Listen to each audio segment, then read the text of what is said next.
पंचम टेस्ट रु ऋषभ पंत जसप्रीत बुमरा बाद तुरंत इंग्लैंड पहुंचिले नुआ क्रिकेटर जहां दर्शक बंधु मैनचेस्टर टेस्ट रे टीम इंडिया दमदार प्रदर्शन हारिबा मैच को डर रखिला टीम इंडिया खेलाड़ी माने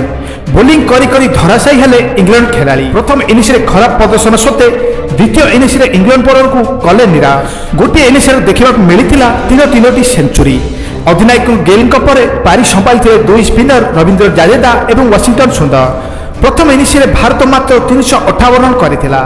जवाब रे इंग्लैंड प्रथम इनिंग्स रे दमदार प्रदर्शन करथिला 669 रन विशाल स्कोर करी भारत को अकले पकईथिले ब्रिटिश 11 इंग्लैंड पक्षर जोर सर्वाधिक 150 रन करथिया बेले बेस्ट ऑफ जे कि 141 रन करथिले बेन डकेट 14 रन करथिया बेले